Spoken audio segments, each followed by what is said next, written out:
안녕하세요. 한철 선교사입니다. 여러분, 성탄절 하면 제일 먼저 무슨 생각이 떠오릅니까? 세상 사람들은요, 성탄절 하면 기적이라는 단어가 떠오른다고 합니다.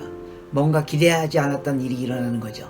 그래서 미국 사람들은요, 크리스마스 시즌이 되면 수십 년 지난 11번가의 기적이라는 영화를 매년 다시 본다고 합니다. 기적을 기대하는 것은 성탄의 의미와 딱 맞습니다. 왜냐하면 예수님이 오시면 정말로 기적과 같은 일이기 때문입니다.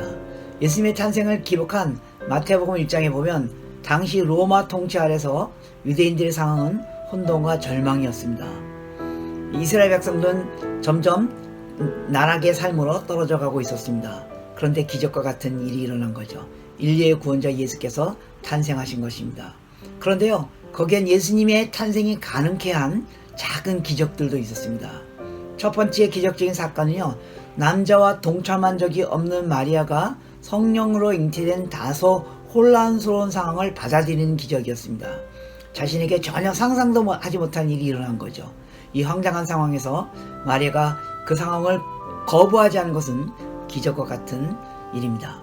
인간적으로 볼 때 더 큰 기적적인 사건은요, 약혼자에게 청천벽력과 같은 일이 일어나는 것을 바라다보고 있던 요셉에게 일어난 일입니다.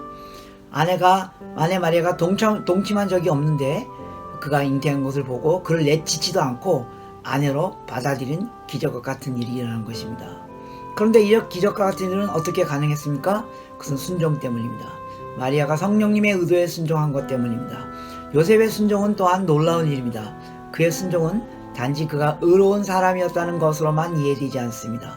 마리아를 받아들이라는 성령을 통한 하나님의 말씀에 순종하는 결단을 했기 때문입니다. 그리고 그 순종의 결단이 메시아가 이 땅에 오게 하는 기적을 가능하게 했습니다. 여러분, 기적은 순종할 때 일어납니다. 우리는 흔히들 기적하면 뭐가 내 일이 잘 되고 원하는 것들이 이루어지고 불가능했던 보였던 것들이 성취되는, 뭐가 잘 되는 쪽으로만 생각하는 경향이 있습니다. 그러나 마리아와 요셉에게 일어났던 기적은 자기를 부인하는 하향적 순종의 기적이었습니다. 그리고 그 결과 메시아 예수께서 우리 가운데 오시는 역사가 일어나는 것입니다. 이번 성탄절에 우리가 낮아지는 순종의 기적을 통하여 가족과 이웃과 열방이 나음을 얻는 일이 일어나길 소망합니다. 불가능해 보이는 절박한 나의 상황, 극단적으로 치닫는 관계 단절, 복음으로부터 멀어져 있는 열방이 우리의 낮아짐의 순종으로 회복되어지는 기적이 일어나길 기대합니다. 예수님의 낮아짐의 순종으로 우리 인류가 눈에 보이지 않는 하나님께서 임마누엘, 즉 우리와 함께 하시는 하나님으로 우리 가운데 오시는 기적이 일어나는 것처럼 말입니다. 우리에게 나타나신 하나님이신 예수님을 모든 열방이 함께 보는 기적이 일어나길 원합니다.